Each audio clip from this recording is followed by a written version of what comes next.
Triple trading company எங்களிடம் பாக்கு மட்டை தயாரிக்கும் மிஷின் கிடைக்கும். அதற்கான ரா மெட்டீரியல்ஸையும் வருடம் முழுதும் நாங்களே சப்ளை செய்து வருகிறோம். நீங்கள் செய்யும் தட்டுகளை நாங்களே எடுத்துக்கொள்கிறோம்.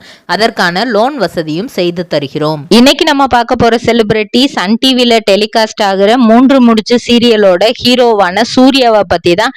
இவங்கள பத்தின ஃபுல் டீடைல்ஸ் தெரிஞ்சுக்கிறதுக்கு முன்னாடி சேனலை சப்ஸ்கிரைப் பண்ணாதவங்க மறக்காம சப்ஸ்கிரைப் பண்ணிக்கோங்க. அப்பதான் நாங்க போடுற வீடியோஸ் உங்களுக்கு நோட்டிபிகேஷன் வரும். வாங்க வீடியோக்குள்ள போலாம். சூர்யா இவங்க ரொம்பவே ஹேண்ட்ஸமான ஹீரோ அப்படின்னே நம்ம சொல்லலாம். இவரை நிறைய சீரியல்ஸ்ல நம்ம வில்லனாவும் ஹீரோவாவும் பார்த்திருப்போம். இவரோட உண்மையான பெயர் நியாஸ் கான். இவர் 1987 ஆண்டு ஜூலை மாதம் 21ஆம் தேதி பிறந்திருக்கிறாங்க. இவங்க அப்பா பெயர் ஜாஃபர், அம்மா பேரு சுஃபியா பீவி. இவங்களுக்கு ஒரு அக்காவும் இருக்காங்க. அவங்க பிரதர் இன் லா பேரு ரசீப் ரவுத்தர்.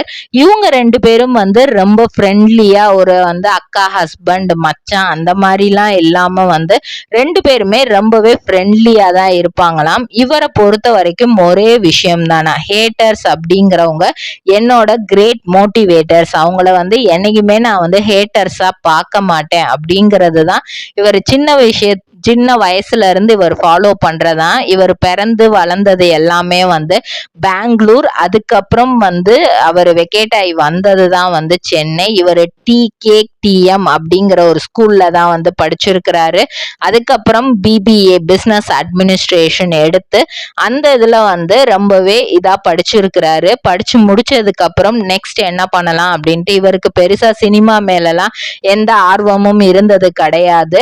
2008ல கேரளால உள்ள கொல்லம்ல ஹியாண்டி இந்தியா அப்படிங்கறதுல சேல்ஸ் எக்ஸிக்யூட்டிவா வேலை பார்த்திருக்கிறாரு. அதுக்கப்புறம் ஹோண்டா கார் கம்பெனில 2009ல சேல்ஸ் எக்ஸிக்யூட்டிவா வேலை பார்த்திருக்கிறாரு. 2014 அந்த 14 to 15 டைம்ல தான் தூர்தர்ஷன் நேஷனல் அப்படிங்கிற சேனல்ல இவருக்கு ஒரு வாய்ப்பு கிடைக்குது. அப்போல இருந்து கிட்டத்தட்ட 2024 இப்போ வரைக்குமே அதுல அந்த பொசிஷன்ல தான் அவர் இருந்திருக்கிறாரு. அது மட்டும் இல்லாம ஃபோர்த் அந்த கார் கம்பெனில அசிஸ்டன்ட் மார்க்கெட்டிங் மேனேஜரா இருந்திருக்கிறாரு. 2017ல ஒர்க் பண்ணாரு. அதுக்கப்புறம் திரும்ப ரீஜாயின் 2020லயும் போய் பண்ணியிருக்கிறாரு. அதுக்கப்புறம் 2018ல விஜய் டிவில என்ட்ரி கொடுக்கிறாரு. 2020ல மலையாளத்திலையும் என்ட்ரி கொடுக்கிறாரு. அப்போ அங்க அந்த டைம்ல தான் அங்க ஒர்க் பண்ணிட்டு அட் த சேம் டைம் சீரியல்லையுமே நடிச்சிருக்கிறாரு. இவர் நடிச்ச serials Surya TV, Asianet channel இந்த மாதிரி நிறைய சேனல்ஸ்ல டெலிகாஸ்ட் ஆயிருக்கு.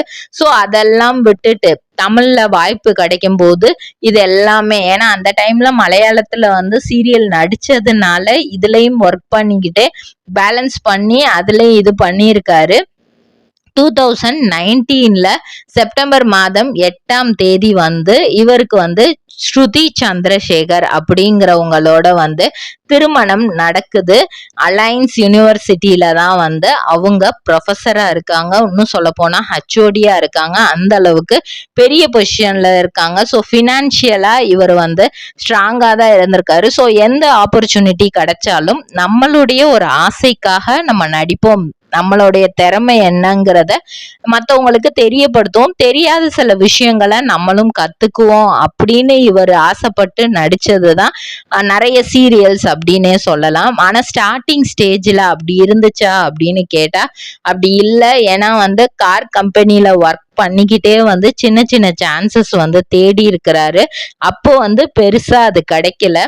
மலையாளத்துல நடிக்கும் போதும் சரி, விஜய் டிவில நடிக்கும் போதும் சரி, இவர் ஃபேஸ் எல்லாம் ஓகே, உங்களோட ஃபேஸ் லுக் அழகா இருக்கு, ஆனா ஸ்கிரிப்ட் ஒன்னும் கரெக்டா டெலிவர் பண்ண தெரியல அப்படிங்கிற மாதிரி நிறைய சொல்லியிருக்காங்க.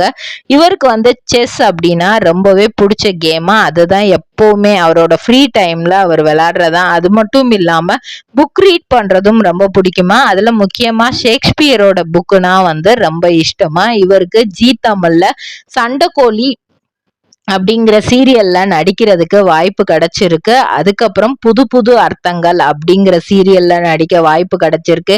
வாரணம் ஆயிரம், பூவே செம்பூவே இப்படி நிறைய சீரியல்ஸ் கலர்ஸ் தமிழ்ல வந்து மந்திர புன்னகை அப்படிங்கிற சீரியல்ல எல்லாம் நடிச்சிருக்கிறாரு. அப்படிதான் மக்கள் மத்தியில ரொம்பவே ஃபேமஸ் ஆனாரு. புது புது அர்த்தங்கள் அப்படிங்கிற சீரியல்ல இவங்க தேவயானியோட பையனா நடிச்சிருப்பாங்க. அப்பதான் மக்களுக்கு நிறைய பேருக்கு ஓகே இவர் வந்து இந்த மாதிரி ஒரு ரோல் பண்ணும்போது மக்களுக்கு அவரை ரொம்ப பிடிச்சிருச்சு. அதுலயுமே வந்து மருமகள் தான் ரொம்ப சப்போர்ட்டிவா இருப்பாங்க. இவர் வந்து பையனா இருந்தாலுமே ஒரு சில விஷயங்கள்ல தேவயானிக்கு சப்போர்ட் பண்ண மாட்டாங்க. அப்ப பலரும் வந்து இவரை திட்டி நிறைய ரீல்ஸ் அண்ட் மீம்ஸ் வந்து போட்டிருப்பாங்க. அப்படிதான் இவர் வந்து ஃபேமஸ் ஆனாரு.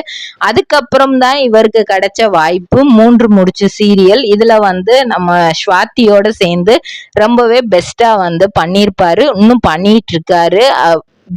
விறுவிறுப்பான கதைக்களத்தோட தான் போயிட்டு இருக்கு. அது மட்டும் இல்லாமல் சன் டிவியோட பெஸ்ட் ஹீரோ அவார்டும் வந்து இவர் வாங்கியிருக்கிறாரு.